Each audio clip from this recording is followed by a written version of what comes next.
much it. So, Yeah. matter of seconds, brother. Okay. All right. Sounds good. So we'll be out here through Wednesday having some fun. We'll have all kinds of interviews for you. Hopefully, we'll have several players. Hopefully, we'll have some media members, maybe some inside people in football, all kinds of good stuff. Already got some insight already yesterday out here. So we had a good time. We got here last night. And we're in our beautiful rooms here at the Tradewinds Resort. And by the way, if you are coming out west, okay, and you're coming out to the Tampa-St. Pete area, Tradewinds Resort is awesome for you to stay. I've been telling you about it now for years. So really, really nice place. And it's got everything. I mean, it is an absolute complete resort. Pools, ginormous beach. The rooms are really nice. How's your room, Bill? How's your room? It is literally a mini house. Right. Between the kitchen, the living room. I mean, yeah, it's awesome. Yeah, yep. So this is our, I believe it's like 6 or 7 years that we've been here coming to the Tradewinds. So we'll have a little fun. We're going to check out a whole bunch of players. By the way, make sure you subscribe to our YouTube channel at Big O Radio Show. Today we'll be at practice in the afternoon. We'll have back-to-back practices, and then we'll come back and we'll do another show later in the afternoon here. And I'm hoping that when we come back from that second practice, we're going to have an opportunity to maybe have some of the players on, get some media guys on, talk a little bit about the players that are here. We'll talk a lot of draft. There'll be a lot of draft talk over the next couple of days. We'll be talking, we do have players here. Shaq Quarterman and Michael Pickney are here, so we'll get to see those linebackers. Hopefully we'll have them on the show. But I'm interested to see guys like Alex Smith from Charlotte, Derek Tuska, I think is how it's pronounced, out of North Dakota State. There's a couple of guys out there that are going to catch people's eyes, and I'm looking forward to seeing some of these cats out here and seeing what they do and how they end up climbing the charts, in the draft and trying to impact here and improve their draft stock. So we'll have a little fun with that. We've got the national championship game tonight. So we got to look for a nice little – I got a great spot for us to go see the national championship game. Really cool spot. So looking Would forward. Expect nothing less from you, man. Yeah, you no. know the lay of the land. Yes. You're that guy. Yes. So we'll probably get together with a couple of In a previous life, you were like a travel agent, a sightseer, whatever location, all the little ins and outs. I always tell people I'm a facilitator of fun is what it is. That's what I am. I'm here to bring some fun to the table. So if you're hanging with me, going out with me, we're going to have some fun. We're going to grind, but we're also going to have some fun along the way. And tonight's one of those nights where you got to have a little fun and enjoy a little Clemson LSU. Although I am not one of those that is saying, oh, well, this is LSU for sure. I'm not counting Clemson out. Clemson's loaded with a whole bunch of guys that know how to play this game at the highest level and have won it. And they're led by a guy that is fearless. I mean, if that Malachi crunch that happened in the Ohio State game where he, woke up from that thing and ran for 70 yards and took over the damn game, if that doesn't convince you, nothing's going to convince you at that point. So we got that going on. So we'll talk a little Clemson and LSU. Remember, you can always chime in on the accidentlawfirm.com text line, 786-322-1105. That's 786-322-1105 if you want to get in on the program. And by the way, we want to thank Wendy for helping us out here and getting us situated and everything here. Jessica Williams also with the East-West Shrine game. Jim from their IT department. He's the one that actually set the cords down, got us going. Yep. So very helpful. They've always been great with us here. Actually, all the other days we've been usually down there, and I can smoke cigars because it's outside. The great Brian Levy. What's up, baby? How you doing, man? You doing all right? All right. We'll be out here all week. All right. Be good. There you go. That's actually give you a little insight. That was Jay Fiedler's agent. Aha. Brian represents players, but he represents more nowadays. He does a lot of coaches. Okay. He has a lot of NFL coaches, and so yeah, and he had Fiedler back in the day. Nice. That's how I got to know him back in the day, in the '90s when he had Fiedler, and I was obviously covering the team, and I was a beat writer, and I started going on the road.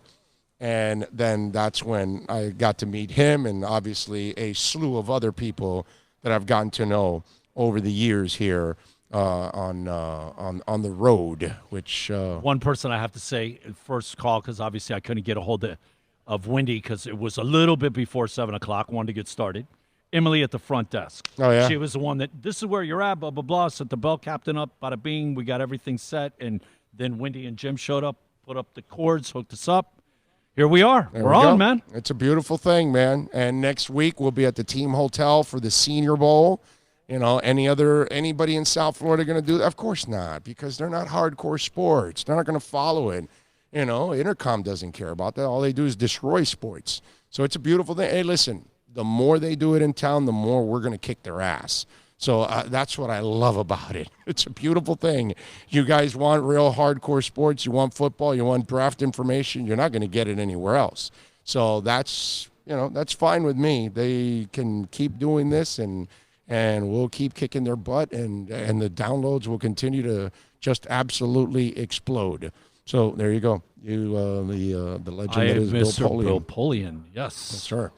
So anyway, if you want to get in, of course, on the accidentlawfirm.com text line, it's 786-322-1105. That's 786-322-1105. If you want to get in on the program, you can also reach out to us on Twitter. That's at Big O Show, as always. And remember to follow the YouTube channel, Big O Radio Show. We are going to be posting a lot of videos, and they'll all be going through YouTube.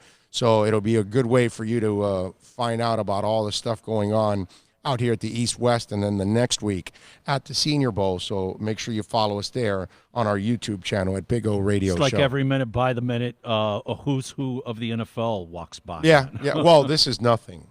I next can imagine. week, yes, it takes it to another level. Right. Because everybody in the NFL, not everybody's here, but you'll see some GMs. You won't see a lot of them. You'll probably see maybe on average 4, 5, 6 GMs, no more than that. Unless there's like this talent that slipped and came to this game that's like a guy that maybe has a lot of baggage but came here instead of the Senior Bowl or something. Next week is where every general manager, every offensive coordinator, every head coach, every defensive coordinator, every scout, everybody is there. You know what I mean? That is. In other words, if you're not there and part of the organization, you're probably not still with the organization. Well, I mean, no, that's actually not true, because the Bengals are so cheap that they don't send everybody. There are exceptions to the rule. Yeah, because I've known guys that work for the Bengals, and it's like, no, we're not going. They're not spending any money. It's like, how could you not go find out about your future? I know, because they only need 2 guys, so they'll just send 2 guys, and then and they don't need a scout. They don't need scouts all over the country and scouring and working it. Nah, they'll just grab some report and read off of it from the internet and make their list like that. It's just. It is what it is, dude. A half-ass effort. Yeah. That's why I laugh when people tell me about tanking. It's like, do you know Mike Brown? Do you know anything about this business? Do you know anything about our league? How dare you say the Dolphins are tanking when they're cleaning out their cap so they can spend all that money? They're not frugal. They've never been frugal in their lives. They got an owner that all he does is spend and make everything top-notch. I mean, I don't know when was the last time you've been to the stadium there for a concert or a game, but that's a different stadium nowadays. Bridges and tunnels and just every modern little hook that you can possibly ask for, you got it in that stadium nowadays. So it's just ridiculous to even ever. On top of the practice facilities being located, one-stop area, that's Dolphin home. Yeah. Yeah. No, it really is Ross amazing. Doesn't mess around, man. Never has. I mean, he's just got to get it right, and I think now is when they got it right, and they're headed in the right direction. So We are out here at the East West Shrine Game in beautiful St. Pete. We're at the Trade Winds Resort, which you can see right here, right under us, right here. Right, see that box right there? That box right there. TradeWindsResort.com. Call them for reservations. Come on out here and join us, or take. I will tell you this: you got a special someone, and you want to freak them out, bring them out here. That beach is picturesque. I got to take some pictures and some videos for you guys, and I'll post them on social media. But telling you, sunsets, all that stuff, walks. That beach is awesome and giant. It's like almost like, I don't know, 100 yards from the beginning of the beach till you get to the water almost. You know what I mean? It's like one of those kind of beaches, like giant. Like, wow, holy crap. I see they got a great big huge tent set up out there. Did you notice that? Oh, yeah. Multiple pools. All kinds of, slides. They got this giant, inflatable slide. I mean, they got all kinds of stuff here at the Trade Winds Resort. And in fact, it's 31 acres. They got a floating water park. They got 14 restaurants and bars. They got 7 swimming pools. And the slide that I told you, it's 3 stories tall. Okay?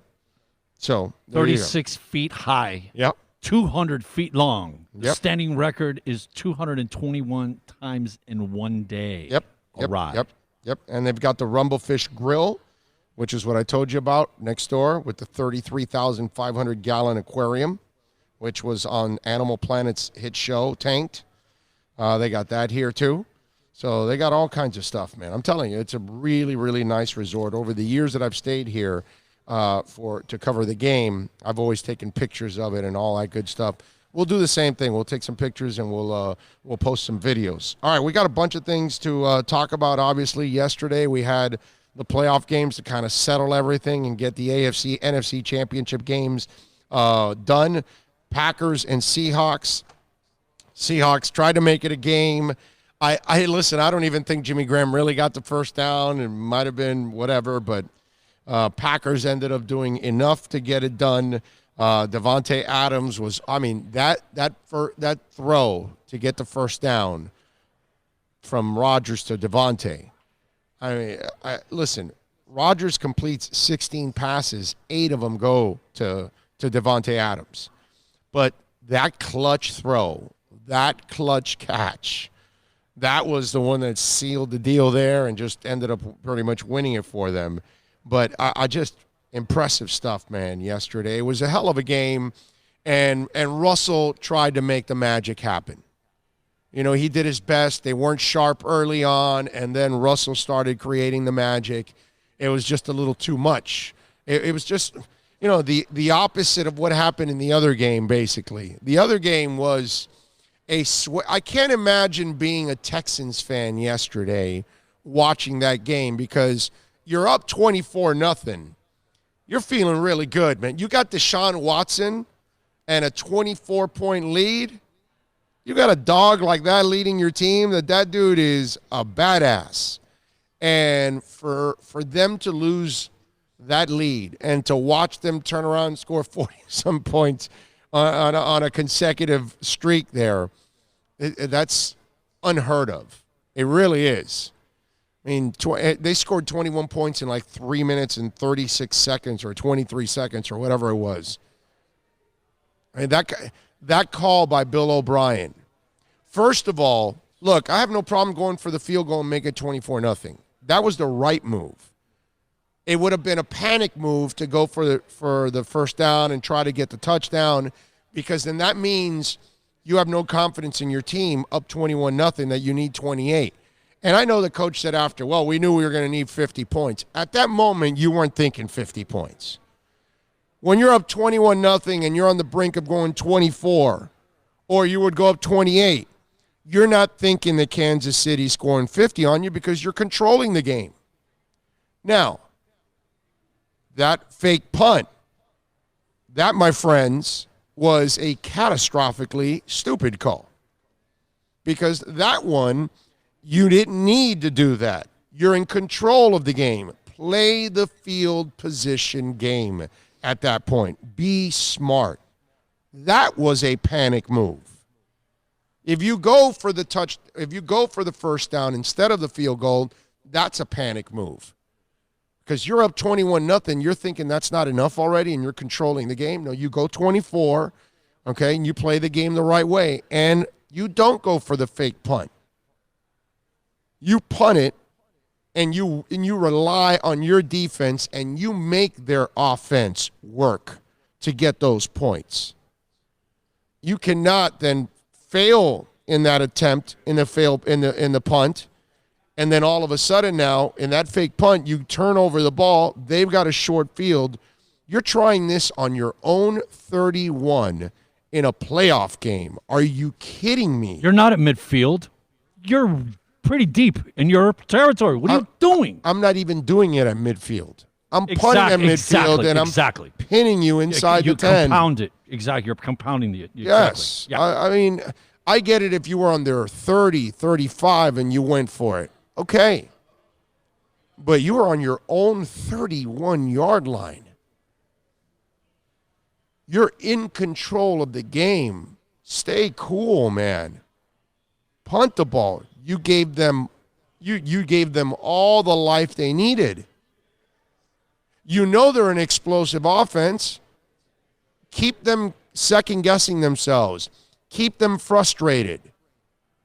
Not give them hope.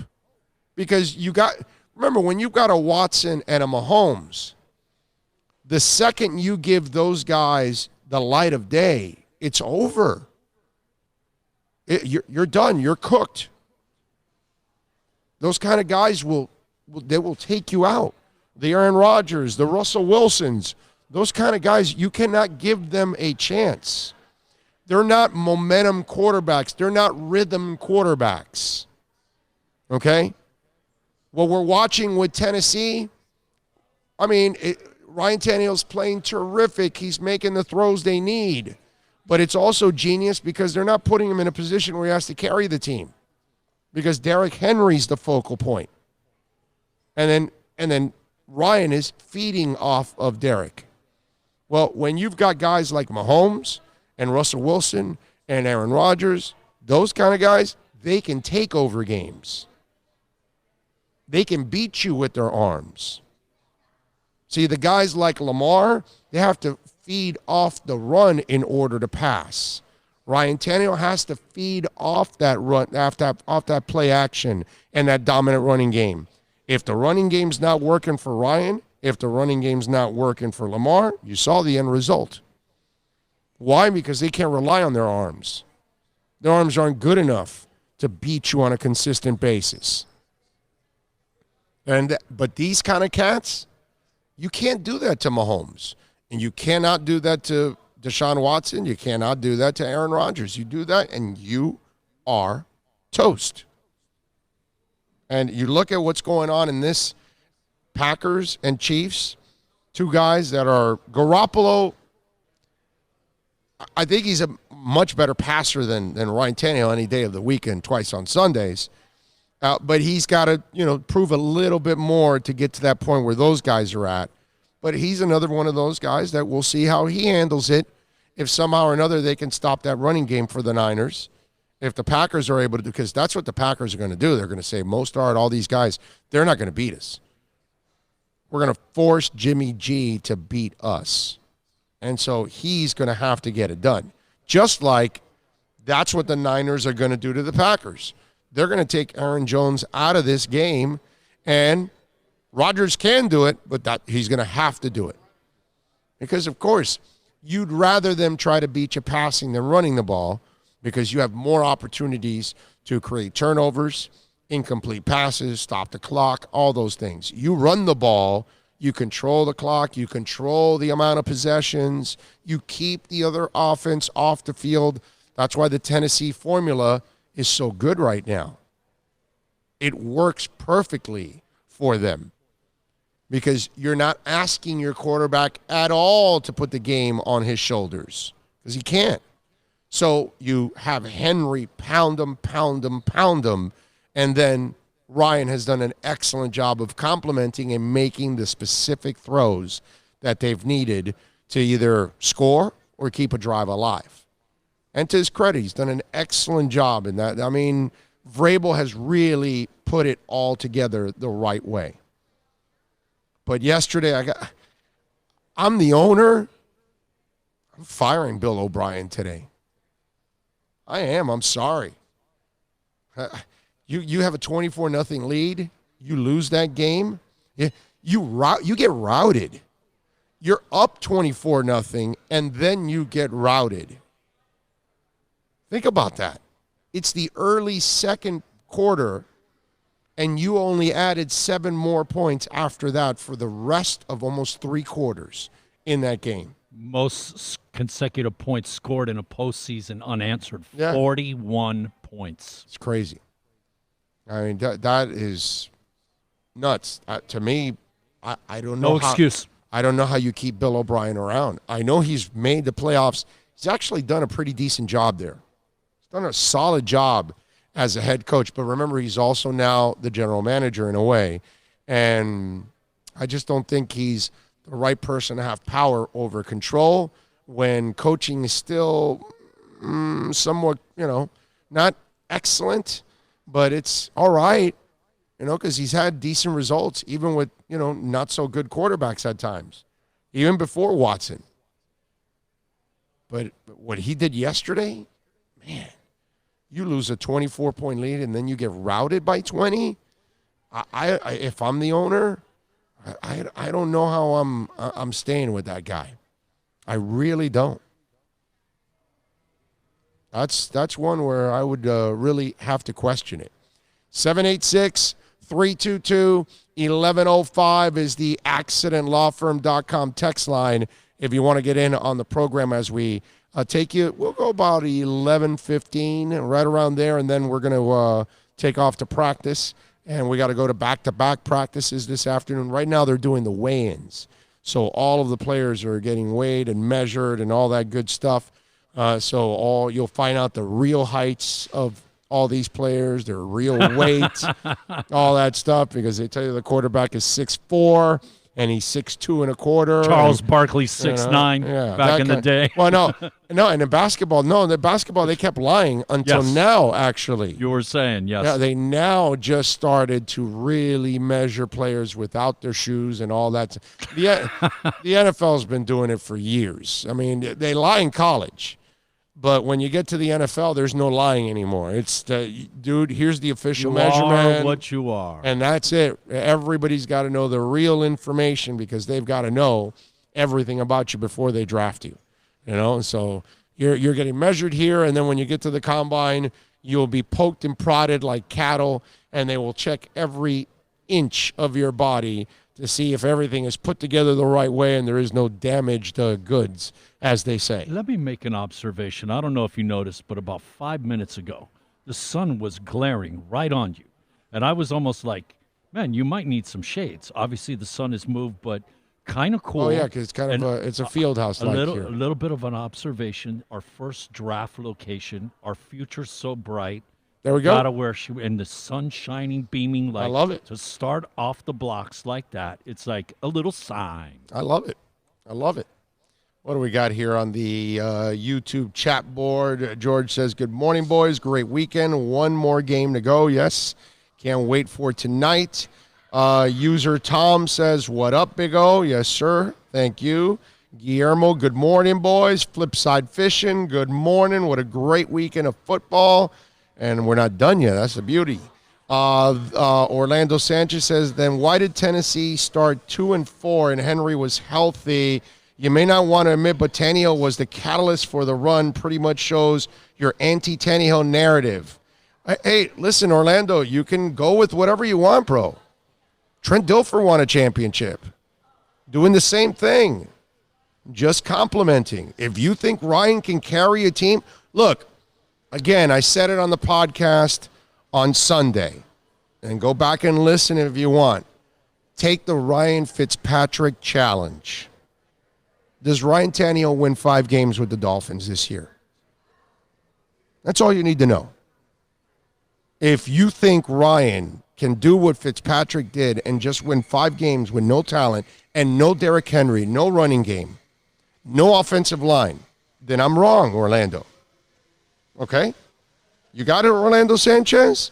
I'm dead wrong. If you think Ryan Tannehill can win the 5 games that Fitzpatrick did this year on this Dolphins team, then I'm wrong. Then I'm completely off. Okay? That's all. Listen, there are idiots in Philadelphia that think Nick Foles is a really good starting quarterback, and he's not. He's a terrible starting quarterback. He's a mediocre starting quarterback. He's really more of a backup. But the sun shined on his ass, and, everything went well. They called all the right plays, and, there's a Trent Dilfer, and there's a broken-down Peyton Manning, and there's, guys like that do end up getting to not just Ryan can win a championship like this because they don't need him much.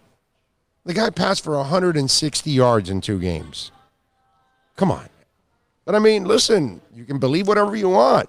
Orlando, you want to believe Ryan is the guy? We got idiots in Philadelphia that think Nick Foles is better than Carson Wentz. Carson Wentz's problem is that he can't stay healthy. It's not that he can't ball. He was balling the last couple of weeks with nobody receivers. And if you think Ryan Tannehill can do what Carson Wentz did the last couple of weeks with nobody receivers, then I'm wrong again. That's all. Pretty simple. Hey, listen, I wasn't believing in Lamar Jackson either. All year I wasn't believing in it because it was all a gimmick off the run. And I knew it. If you take the run away, I want to see you beat him with the arm, and you can't. And he threw for a whole bunch of yards, and he ran for a bunch of yards, but he scored 12 points because they took the run away. Because once you take the run away, then you take away his game. Same thing with Ryan. If he doesn't have Derrick Henry to play off of, they're dead in the water. But, again, you can believe whatever you want to believe. I've seen the game enough to know when you've got a complimentary player and he's living off of everybody else. And that's what's happening right now. And he's doing an excellent job of complimenting Derrick Henry. That's it. Nothing more. He's not a franchise quarterback. He's not a great quarterback. And I don't want him quarterbacking the Miami Dolphins at all. So you want him? Go ahead. Knock yourself out. What was the stats? 7 of 14 for 83 yards. Yeah. Okay, that's and he threw 72 or something the week before. Exactly. The best impersonation of Bob Greasy we've seen in 40 years. Right? Yeah. Bob Greasy. This is Bob Greasy. Yeah. Yeah, but Bob also was a winner before that. He won at Purdue. He was, Bob was a real quarterback, okay? He knew the game. He knew what he needed to do. At that time, they didn't, in those teams, they didn't need him to pass a whole ton. But what, you think that if the running game dies out, Orlando Sanchez, since you're listening and you're watching, answer this. If Derrick Henry cannot run the ball next week, can Ryan Tannehill carry them to a victory by himself? Can he do that? You tell me that. If you think so, then I'm wrong. I don't. There's no way in the world he does it. But what he's doing right now, excellent job for Ryan. Excellent job. Role player. And he's doing an excellent, perfect job, just like Trent Dilfer did, just like Nick Foles did, filling in, complimenting. Nothing wrong with that. He should be commended for it. I wish him. I hope Ryan wins the Super Bowl. Okay? I got no problem with it. I got nothing with it. But don't tell me that he's arrived or that he's a good quarterback or anything. No. Game manager on his best day, and that's what he's doing right now. But if you think he can elevate a team, come on, man. Come on. All I have to do is, you know what?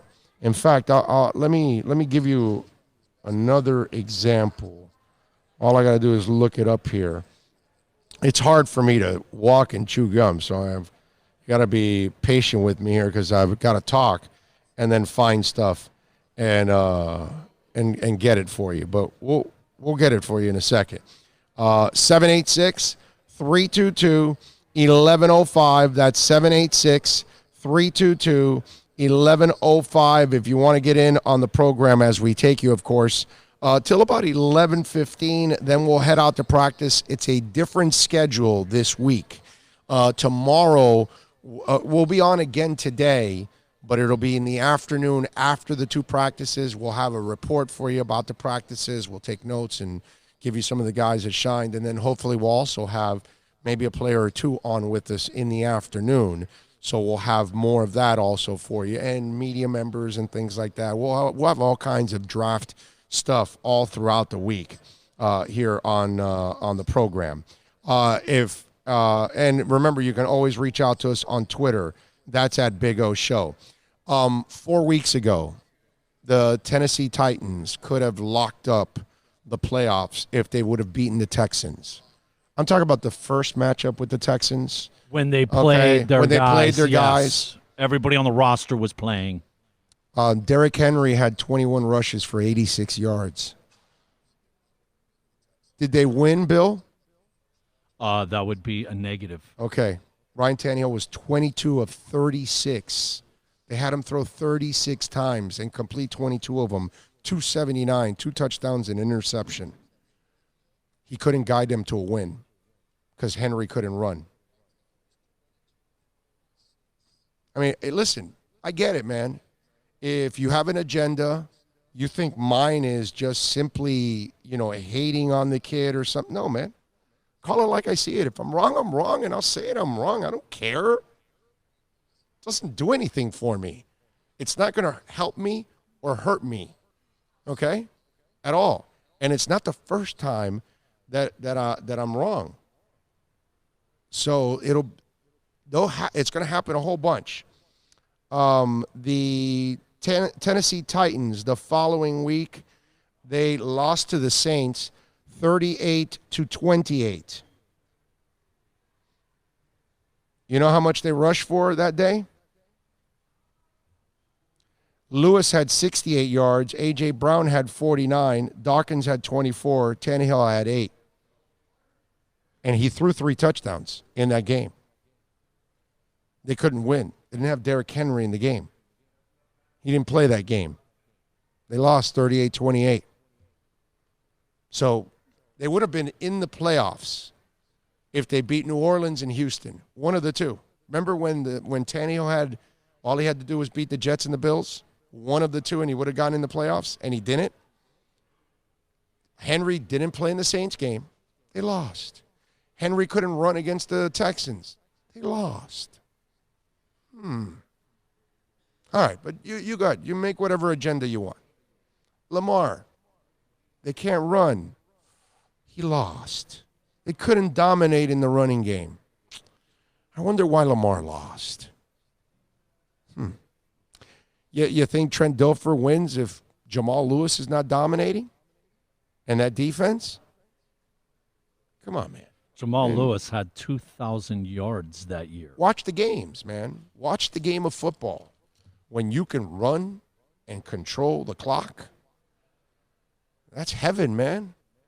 That's absolute heaven. That's exactly what you want. You need to get it done that way.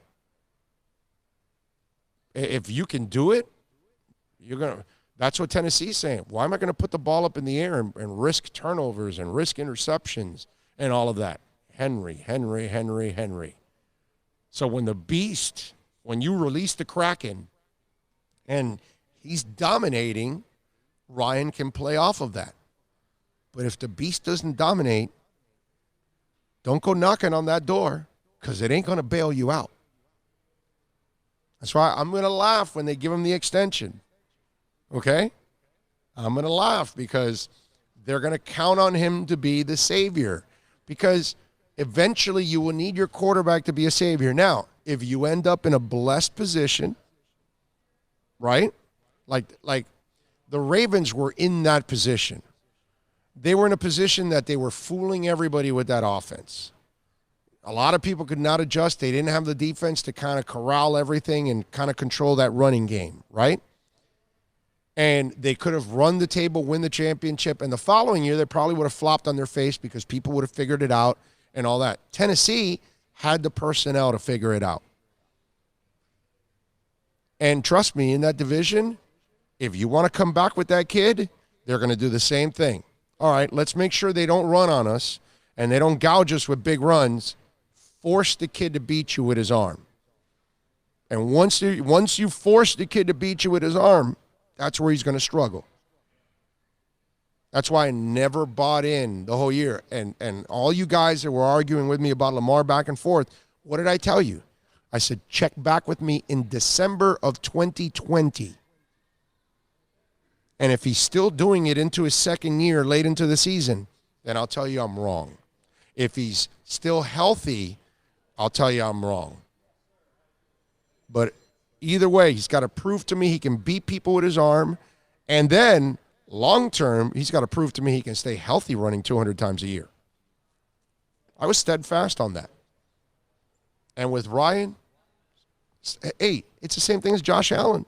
I've never bought Josh Allen either. He can't run. He can't pass. Same thing. If you don't have the running game with Josh Allen, he's not bailing you out with his arm. If you don't have the running game with Ryan Tannehill, he's not bailing you out with his arm. If you don't have the running game with Lamar Jackson, he's not bailing you out with his arm. That's just the way these guys, that's the way the system is set up, because that's who they are.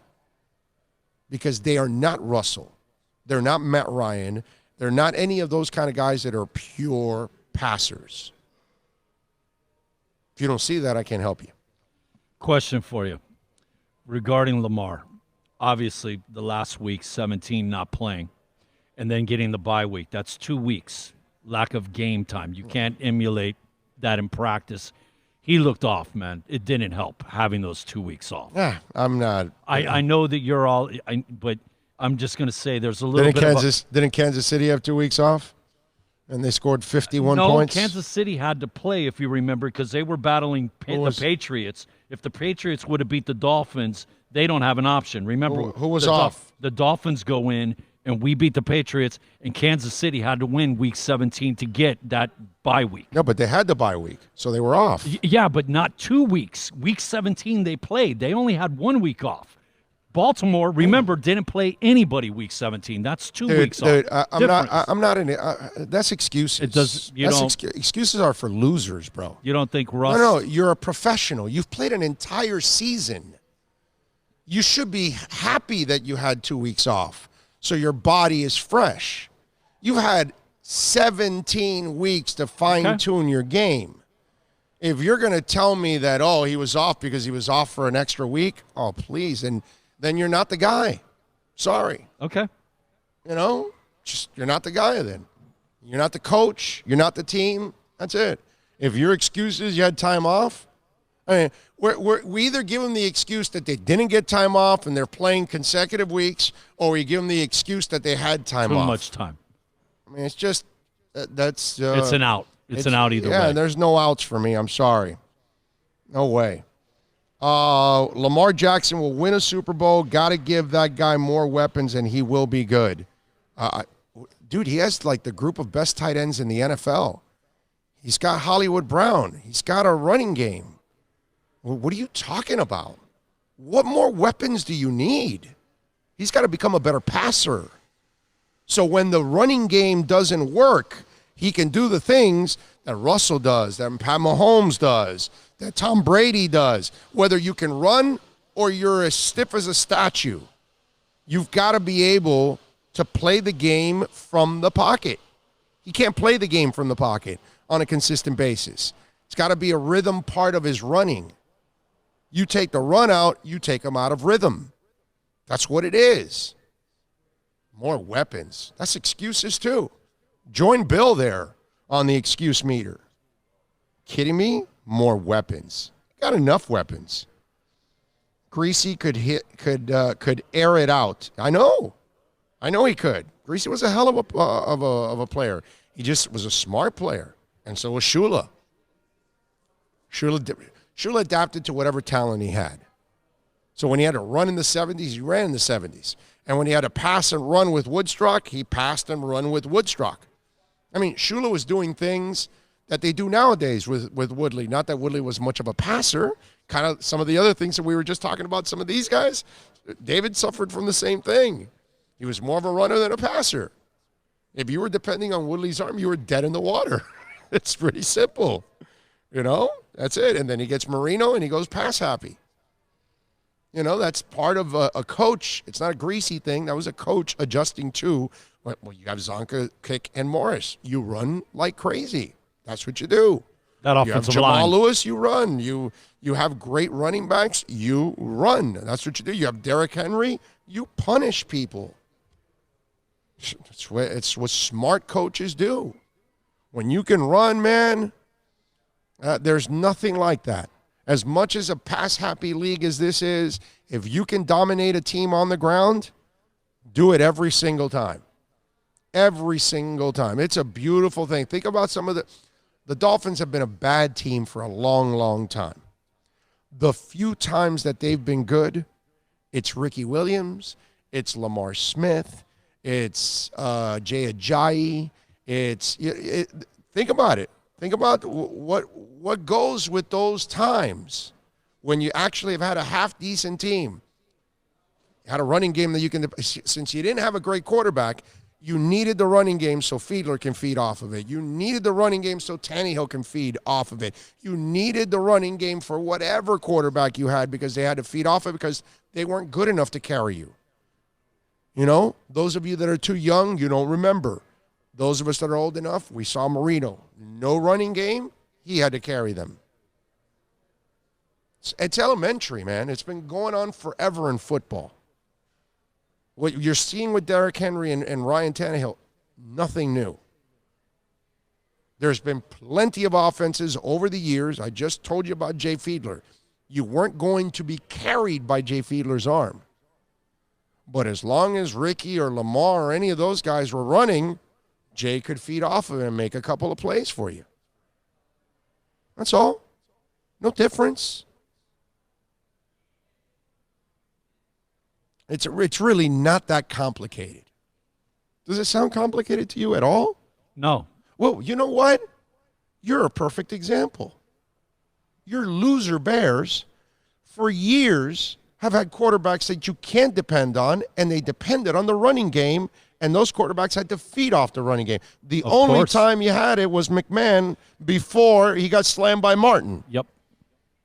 Okay. Totally changed. We led the league 6-7 years in a row, number one rush offense and number one rush defense. It even carried over. I don't care about the defense, but the offense. Even after Walter left, right. Neil Anderson had like 2 great years. Yes.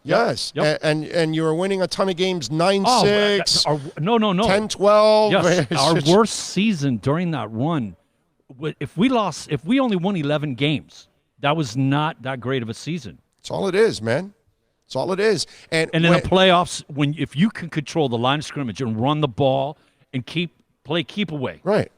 It's super huge advantage. When a coach figures out right away, I don't have the quarterback that's the guy.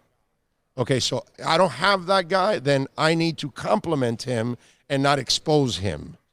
And so then let me build the line, let me build the running game, and then my quarterback will complement and make plays at specific times for me. I just need you to make a couple of throws. I don't need you to drive down the field every single time because we can't, we can barely run the ball. It's a whole different, it's a different game. And what Mike Vrabel is doing is genius. He knows he doesn't have the guy, but he has a guy that can at least make certain throws for him. Okay. A simple breakdown. That's it. I'm not going to put the game in his hands. I'm going to put the game in my defense, my offensive line, and my running game. That's it. You live off of that. The Ravens made it all the way to the Super Bowl and won it back in 2001 that way. They relied on their defense. They relied on Jamal Lewis and that offensive line and Jonathan Ogden. And then they needed that quarterback to just make a couple of throws. That's what Tennessee is doing. That's exactly what they're going by. And they're hoping that they can do what the Denver Broncos did a couple of years ago. Peyton Manning is the worst quarterback to ever win a Super Bowl. That guy was so broken down he couldn't throw more than 10 yards. But they won the Super Bowl because he only needed to make a couple of throws. They depended on the defense and the running game, and everything else worked out.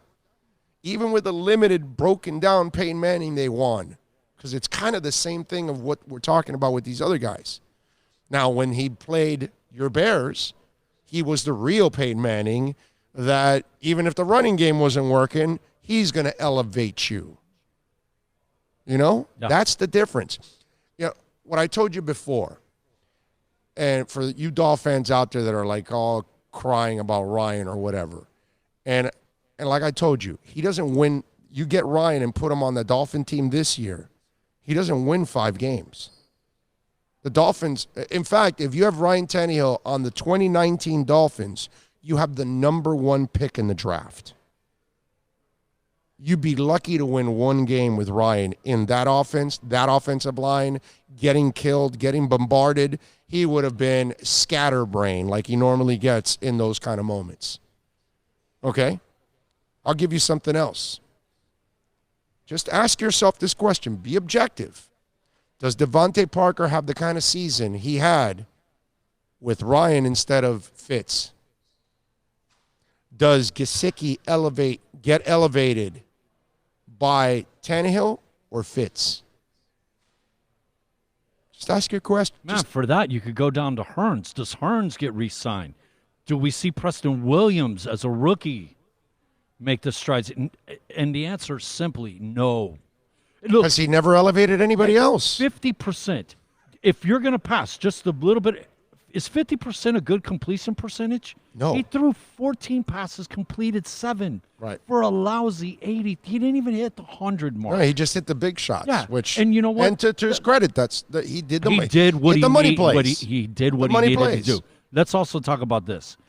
Play action. When you have a real running game and you are dedicating so many people, and actually the Patriots didn't, but Baltimore did. They put 8 guys in the box. It was about stopping Henry. Right. And they couldn't. When you have that running game and you have that play action, that gives that receiver an extra step or two and creates a bigger window for your quarterback to be able to complete a pass. Yep. Okay, so Emilio says, good O-line can make your QB look like a stud. Dolphins, let's build a wall for our next QB, specifically if they draft Tua.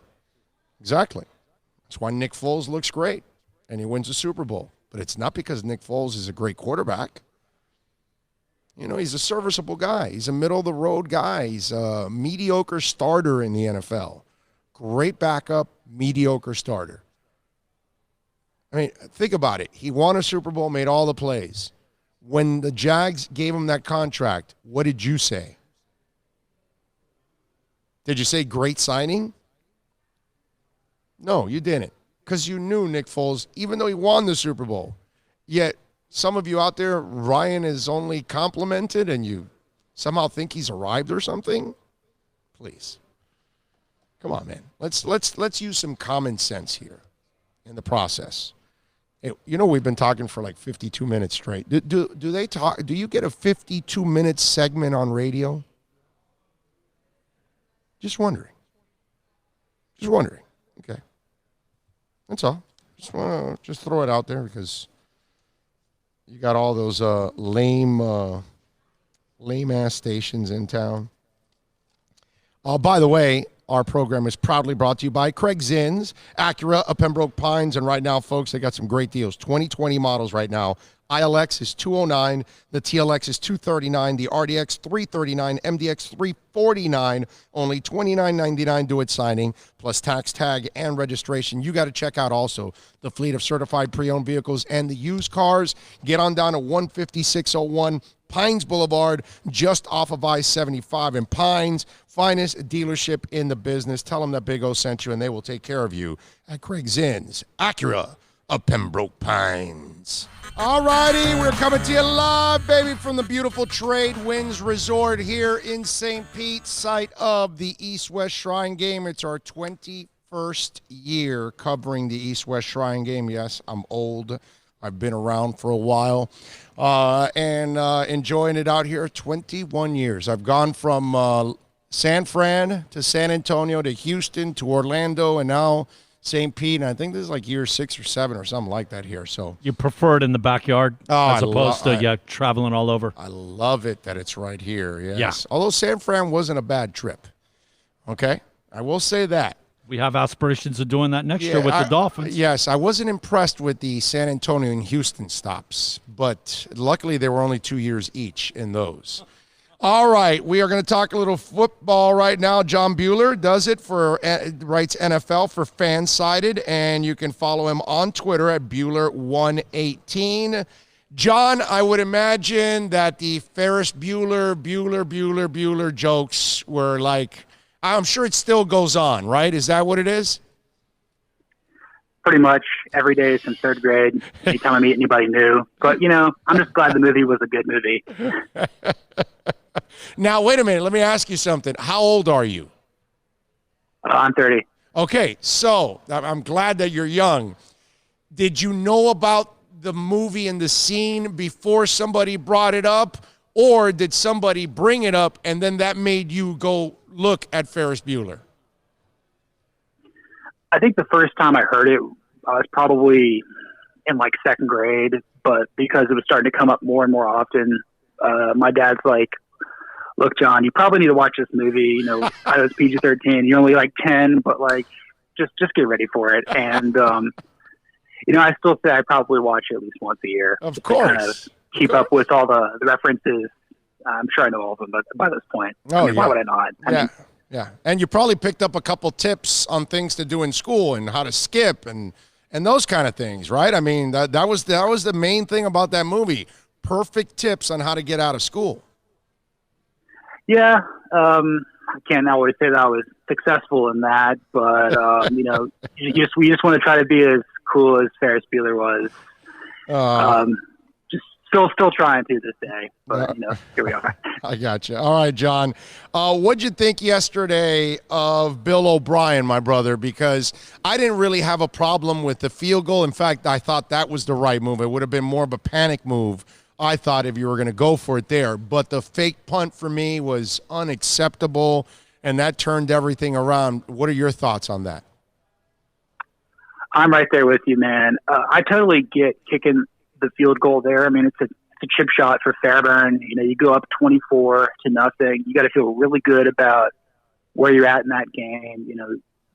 Kansas City has a history of choking at Arrowhead, and you've got full control there. Midway through the second quarter, but going for it on 4th and 4 from your own 31 that is beyond embarrassing, and that's why he's Bill O'Brien. This is the Texans for you in a nutshell. And I'm like, you just gave all the momentum back to Kansas City, and they never let it go. They scored 41 unanswered points, and I got it was unbelievable. And John, I'm sorry there, but for me, when I know he's done a good job overall. He hasn't done a bad job, but to me, that's a fireable moment right there. If I'm the owner, I have just lost it right there. You're up 24-0, and you end up getting routed by 20, and you make that decision. That's the part that really drives me crazy. That they, if I'm the owner, I'd be freaking out on O'Brien. Absolutely. In the past, I have, given Bill O'Brien, credit. I mean, he's won the division 4 out of 6 years he's been there. You can consistently go 9-7, 10-6. And if you get a good matchup in the wild card round, you can play in the divisional round. But at this time, Houston is the only franchise in football that has not played in a conference championship game. Granted, it's only 18 years old, but this was the opportunity. And at that point, you would have hosted the Titans. You might have won that. You could potentially be going to a Super Bowl. But the ownership's got to look at the situation and realize that they got to make a change. I mean, I can't reasonably expect Romeo Crennel being back next year. I mean, he is in his early 70s. He's had a great career as an NFL head coach. Texans don't have a general manager. And that was just shameful to just see the Texans fall apart like that. I mean, I really could not believe what I was watching yesterday afternoon. Yeah, and on the flip side, watching Mahomes is just, it's magical, man. to watch the way that kid can throw the ball and all the arm angles and all of that. I mean, you watch him and how the master he is, and Rodgers and those kind of guys, and then the opposite is, Tannehill and Lamar and these kind of guys that have to feed off of the run in order for their passing game to work. Yeah, I knew he had a lot of talent at Texas Tech. I mean, I think obviously having his baseball background and his dad being, a big league relief pitcher certainly helps. But nobody could have reasonably, expected this.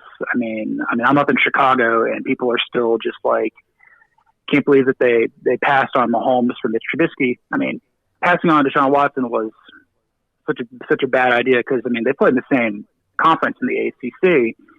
But what we saw out of Mahomes is like, this is why he's going to be the face of the AFC for the next decade. I anticipate Kansas City winning probably a couple of Super Bowls during his prime.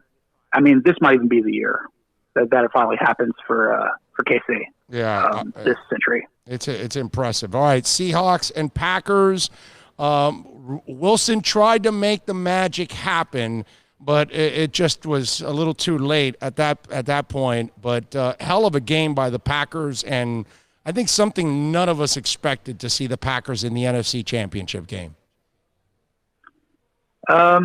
No, it was kind of strange seeing them get, the number 2 seed, with the first-year head coach in Matt LaFleur, who, I thought was a good coach when he was on, under Kyle Shanahan in Atlanta and, a couple other stops before. But, I wasn't overly impressed with LaFleur when he was with the Titans. I think Arthur Smith doing a better job this year than LaFleur did last. But, Green Bay is right there. They have an opportunity on Sunday to, avenge a really, like, their worst loss of the season. Are they the softest 13-3 team of all time?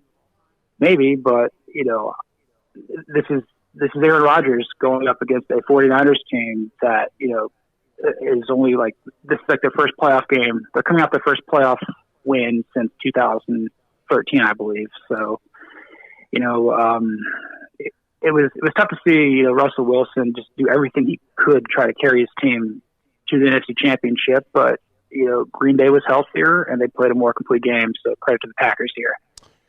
John Bueller, of course, from Fansided joining us. You could follow him on Twitter at Bueller118. Your thoughts on Tennessee and Baltimore? The Ravens could not work that running game the way they have all year long. Tennessee had the answer that most teams haven't been able to do in stopping them, and on the flip side, punishing them too with Derrick Henry. Your thoughts on that one? I had a sneaking suspicion entering that game that Tennessee could upset Baltimore. Baltimore resting players in Week 17 versus Pittsburgh. They're riding a 12-game winning streak.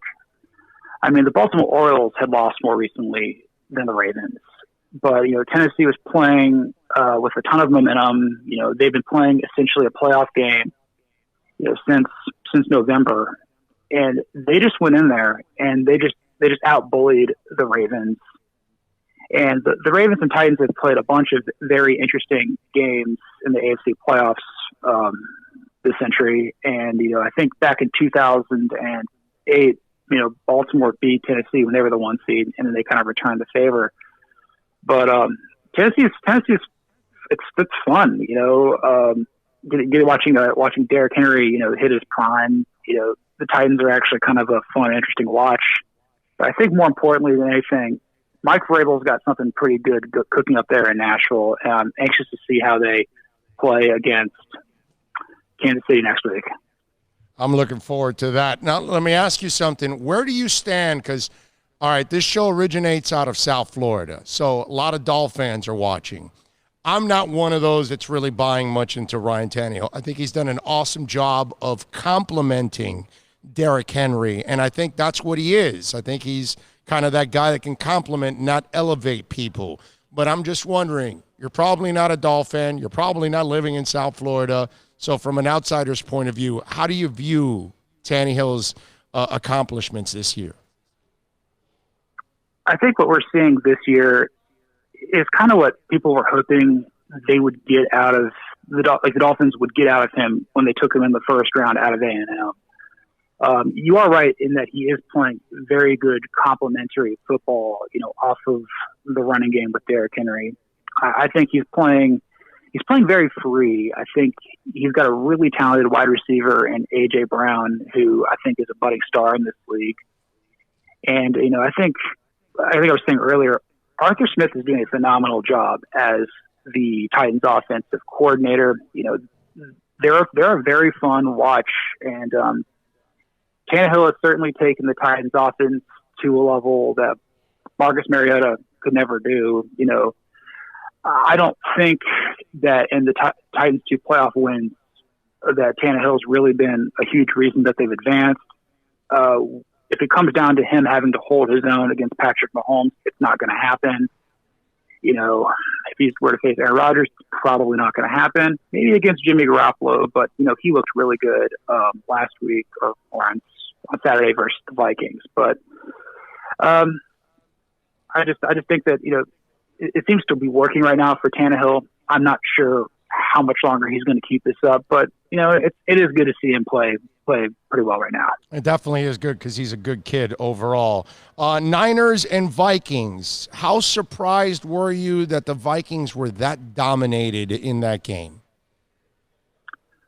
You could just tell right away it was not going to happen. I thought that the Vikings would match up decently with the 49ers. I think the Vikings have a very deep and complete football team, much like the 49ers. But I think it's just hard to carry momentum from having such a huge road upset over the Saints and then go into Levi Stadium. It's just hard to sustain that. But I think the biggest thing was, I think Kevin Stefanski knew he was going to be the Browns head coach when that game was going on. So, it's kind of hard to be focused on the task at hand with, your bigger opportunity coming up, within the next day or so. I mean, they only got 6 first downs. I mean, you got to give the 49ers defense a lot of credit. Nick Bosa, Eric Armstead, DeForest Buckner, they just ate the Vikings offensive line alive. It was a really good season for the Vikings, but, it stinks that it ended this way. But, I thought I was expecting a closer game than what we got on Saturday. John, so what do you think the Niners are going to do to the Packers here? How can the Packers overcome this? Because I have a hard time seeing that. Even with Aaron Rodgers, that defense is just absolutely brutal. Just Aaron Rodgers having one of his greatest games. I think, he probably wants to avenge his worst game of his career, which I think happened on November 25th when the Packers got destroyed by the Niners. This is the team he grew up rooting for. He's a Northern California kid. He went to Cal. The 49ers could have drafted him number 1 overall, but they went with Alex Smith instead. So this is clearly personal for him. And then, from the coaching matchup, either Kyle Shanahan or Matt LaFleur are going to be leading their team to the Super Bowl. They've, like I said before, they've worked together at 3 different stops, with the Texans, with the Redskins, and with the Falcons. And I think LaFleur has done very well this year, but he's kind of always been in Shanahan and Sean McVay's shadow. This is an opportunity for him to, one up his coaching buddy. Do I think the Packers are going to win in Santa Clara? No, just because I don't think they're complete enough. I think they're a tad too finesse. But this is Aaron Rodgers, and if he doesn't have this many opportunities left to get to a Super Bowl, so I expect a tremendous performance out of him, and nothing less of that. And I would imagine you already kind of gave me the answer. You got Chiefs all the way, right? Because you're not expecting Ryan to keep up, and it's going to be tough for Derrick Henry to keep up with that offense too. I'm actually leaning the 49ers over the Chiefs. I just think that you mean Titans over the Chiefs? You are? Oh, Titans over the Chiefs? I'm not talking about I I'm not talking about the Super Bowl. I'm talking about Titans and Chiefs. Okay. Just Titans. You already got us in the I'll Super Bowl, my man. Now, just Titans and Chiefs. Do you give the Titans? How do they win this one? Let's put it that way. Let's put it that way instead, because we know that Ryan can't hang with Mahomes. So how is it that the Titans are going to win this game if they can, in your eyes? They just go in there and they run the ball down Kansas City's throat. Chiefs do not have a good run defense. The pass defense has improved, and as has the pass rush under Steve Spagnuolo. I think the big thing is this was a huge emotional win for Chiefs Kingdom yesterday. The Titans are coming off the extra day of rest. It was never really in doubt that they were going to lose to Baltimore, once they kind of got going pretty early. But I think the big key here is, for some strange reason, Andy Reid gets his teeth kicked in when he plays the Titans. I believe he's 1-9 all time against the Titans. They lost earlier this season in Nashville. Granted, it was by a field goal, but I think the Titans they're playing very consistent football right now. I mean, I think it's a lot to ask for a number 6 seed to win 3 straight road playoff games to get to the Super Bowl, but they're doing something really, really special right now, and I'm not ruling it out, although I do think that Kansas City probably punches its ticket to Miami this year. Follow him on Twitter, Bueller118. He is John Bueller for Fansided. John, thank you for taking some time, my man. We really appreciate it. Thanks for having me on today. You got it, my man. You be good out there. All right, let's talk a little bit about Toyota of Hollywood. They are open till midnight. The #1 volume sales dealership in the Southeast United States. They've been kicking ass for a long, long time, folks. Hey, listen, they're going to make your payments till 2021. They've got all kinds of great deals going on. How about these pre-owned 2019 models? The CHRLE, not 23,000, 16,775, man. The Yaris L 4-door, not 17,000, not 15,000, 11,775. 2019 Toyota Highlander, not 38,000, not 31,000, 27,775. 1841 North State Road 7. Get on down there, see Steve Ostrov, Herbie Lopez, all the great guys out there. They will take care of you. I'm telling you, the finest Toyota dealership on the planet. It is Toyota of Hollywood.